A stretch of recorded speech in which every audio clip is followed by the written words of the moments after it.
Hey, Josh Tigg, Regenerative Farms. Just come out to morning cattle move here. Got quite a bit of rain last night. I had the cows set up relatively tight. I wanted to make sure that we weren't making too big of a mess with the ground, which we're not. So we're just going to just carry on here with today's moves.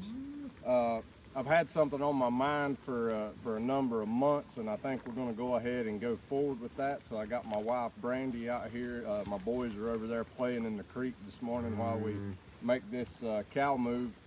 But I'm going to start a little series of videos here on regenerative grazing and what that looks like and why it's important that we do our job to educate each other as regenerative grazers and managers, and landowners, the community at large, and all of that. So full transparency, I got me, if you want to shoot down there using Nature's Desk there, I did make me a few notes, so if you see me glance down, you'll know what that is. I want to make sure that I get said what I wanted to say. So the first thing I'm going to say is, what is regenerative grazing? And that's just simply, we're seeking to improve ecosystems through the management of our animals. And you know, how do we do that?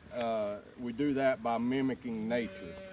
So we have to take a look back a little bit and see how nature managed before we got here. And the way, so this area where we live at in the Piedmont of North Carolina, from the earliest written accounts that was here, was a vast savanna, not nearly as wooded as all these trees you see around us today, maintained by a large population of bison, elk, deer, rabbits, you name it, as far as a lot of herbivores, and also by Native Americans at that point, doing a lot of burning to help maintain the savanna, since the megafauna had largely been killed out or died out by that point, like the mastodons and all that could have managed the ecosystem and maintained it in a savanna when nature had all of its own tools in its toolbox.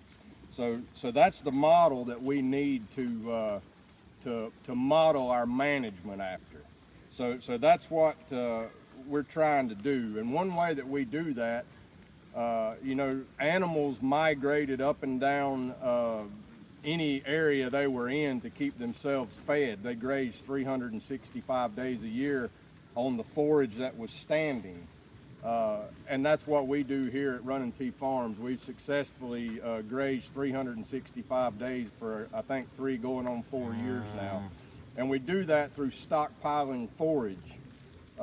Part of we shoot to stockpile about 1/3 to 1/2 of the farm season long every year to help get our animals through the winter, and then we actively graze on the remaining 1/2 to 2/3 of the farm during the growing season. So we have to do that primarily, number one, to keep our animals fed. But the benefit goes far beyond that. When we stockpile forage for that long of a time, there's a lot of things that happen. We get, as you can see behind us, some of these forbs start to get up and express themselves. If you'll notice over there along the fence line, we've got a lot of yellow crownbeard and stuff there that's in full bloom right now. So we're feeding our pollinators.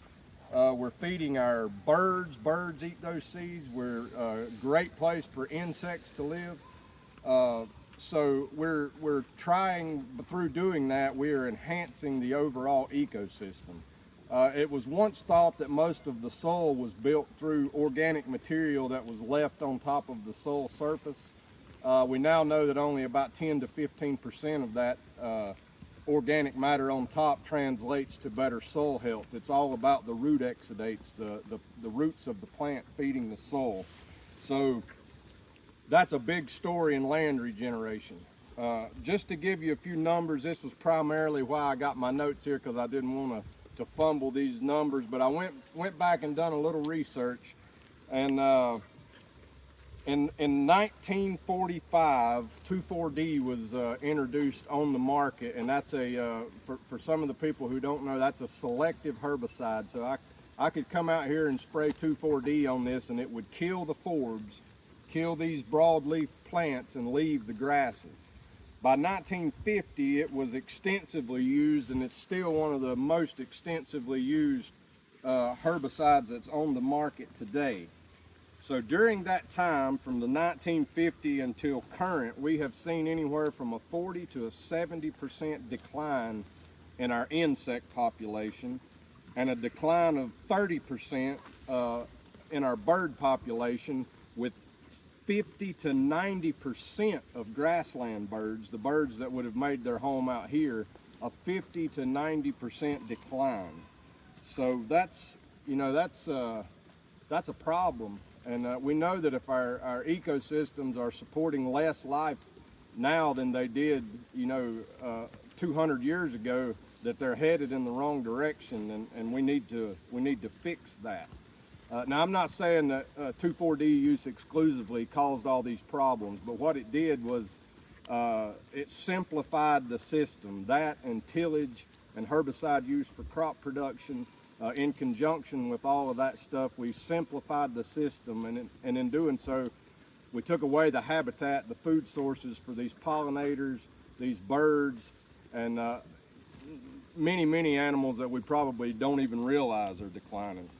So we have to, the way we get past that is we have to change our perception of what a good and healthy functioning ecosystem looks like. And it's not a monoculture of grass, single or two species grass in a pasture with no forbs. Historically, here in our area, the composition that made up this savanna was about 50 to 60% grasses, 30 to 40% forbs, and about 10% native legumes. So when nature was in charge and everything was functioning like it should be, you should have seen 40% of the pasture, 30 to 40% of your pasture should be in some type of forb. Those would be flowering forbs that produce, nectar for the pollinators and seeds for the birds, habitat for the birds, wildlife habitat around the bases of some of these weeds you see. That's what a functioning ecosystem looks like. So it's been a long time now, since 1950s, when we've been groomed to believe that a healthy pasture should just be all grass and nothing else. That's far from the truth. So we got to begin to change what we believe a healthy ecosystem looks like, and we need to talk to other farmers and ranchers about that, because they have a misconception. A lot of people would look at some of our pastures and think, wow, that guy is just so lazy. He doesn't get out there and mow his pastures. He's got weeds in his pastures. The cattle, when asked properly, will graze and eat the vast majority of those forbs, and they're highly nutritious. There will be some left behind. I think that's God's design. Some of those less palatable ones that the cows leave behind, that's food for the pollinators. So it's also important that landowners understand. I'm talking about people maybe who've inherited a farm that are going to looking at leasing it to a farmer. They need to understand what a healthy ecosystem looks like. And I'm not advocating for a pasture full of weeds here. I'm saying it is a part of a healthy ecosystem and a healthy grassland to have about, probably 30 to 40% forbs in the mix.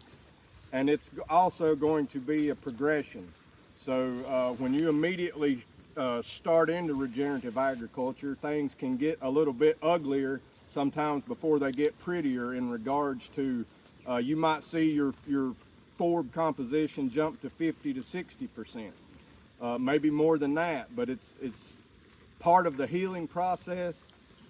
Brandy, if you'll pan over there, when you graze cattle at high stock density, they eat almost all of those. So we just take those forbs, who are they're a powerhouse to build soil due to their root systems and their root exudates. So we're going to, they're doing a job for us, and we need to let them do that job.